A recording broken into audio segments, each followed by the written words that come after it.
তো অফিসে এসে হুট করে মাইনুল ভাইয়ের সাথে দেখা হয়ে গেছে। মাইনুল ভাইকে আমার স্টুডেন্টের তরফ থেকে 2টা প্রশ্ন। মাইনুল ভাই, এতদিন যাবত তো আপনি অনেক সেকেন্ড টাইমারকে পড়াইছেন, মেন্টরিং করছেন, তো এমন একজন সেকেন্ড টাইমারের কথা বলেন যার কথা আপনার এই মুহূর্তে হুট করে মনে পড়তেছে, যে আপনাকে ইমপ্রেস করে দিয়েছে, এরকম একজন সেকেন্ড টাইমার। ওকে, আচ্ছা, আমি আসলে একজনের কথা তুই জানতে চাইছিস, কিন্তু আমি আসলে একজনের কথা বলবো না, আমি 3 জনের কথা বলতে যাচ্ছি।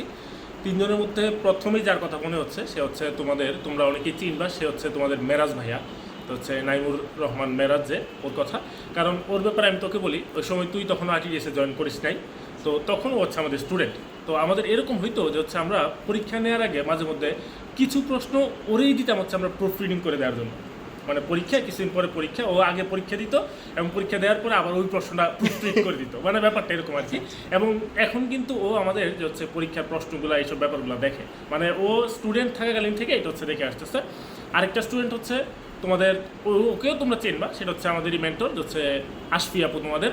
তো আশফির ক্ষেত্রে আমরা যেটা বলি সেটা হচ্ছে ও শুরু থেকেই, আমরা যে বিভিন্ন পরীক্ষা নিচ্ছি এখন, যে কালকেও একটা পরীক্ষা আছে, তারপরে রেগুলার যে পাবলিক পরীক্ষাগুলো, ওই পরীক্ষাগুলোতে ও শুরুর দিকে হচ্ছে টপ লিস্টে থাকতো আর কি। তো আমরা যখন মাঝে মধ্যে এরকম পরীক্ষা হইতো, পরীক্ষা হওয়ার পরে দেখা যেত যে হচ্ছে শুরুর দিকে সিরিয়ালে নাই, তখন আমরা খুঁজতাম যে হচ্ছে আসলে ওর সিরিয়ালটা কততে আছে, এরকম আর কি। এই 2জন, এবং 2জনই তোমাদের মেন্টর গ্রুপে আছে। আরেকজন স্টুডেন্ট, ও হচ্ছে আসলে তার ভাগ্য খারাপই আমার বলতে হয়, সে হচ্ছে সেকেন্ড টাইমেও প্রচুর চেষ্টা করছে, সে হচ্ছে নাওমুন হোসেন তানভীর। হ্যাঁ, তো হচ্ছে ওকেও তোমরা অনেকেই চিনবা, আমাদের বিভিন্ন পরীক্ষাতে এখন ইনভিজিলেটর হিসেবে থাকে মাঝে মধ্যে, আমাদের গত পরীক্ষাতেও ছিল। তো সেকেন্ড টাইমেও প্রচুর চেষ্টা করছে, কিন্তু আসলে যেটা বললাম যে হচ্ছে আমরা তো আসলে চেষ্টা করতে পারি, কিন্তু সৃষ্টিকর্তার কাছ থেকে রেজাল্ট আসবে। তো রেজাল্টটা আমাদের ওর ওই লেভেলে, মানে হচ্ছে মেডিকেলের পক্ষে আসে নাই, সে এখন চট্টগ্রাম ভার্সিটিতে পড়ালেখা করতেছে। তো ওদের কথা তুই যেটা বললি যে হচ্ছে ভাই সেকেন্ড টাইমের কথা বলার পরে আসলে আমার প্রথমেই, আরও অনেকে স্টেজ সেকেন্ড টাইমার আছে এবং হচ্ছে অনেকের কথাই মনে আছে, কিন্তু প্রথমে আসলে আমার এই 3জনের কথা মনে আসলো আর কি। ভাই, দ্বিতীয় প্রশ্ন, এটা শুধু স্টুডেন্ট না, সবারই প্রশ্ন। আচ্ছা, অনেক সময় দেখা যায় যে ফ্রেন্ডদের মধ্যে যে একটু কালো হয়,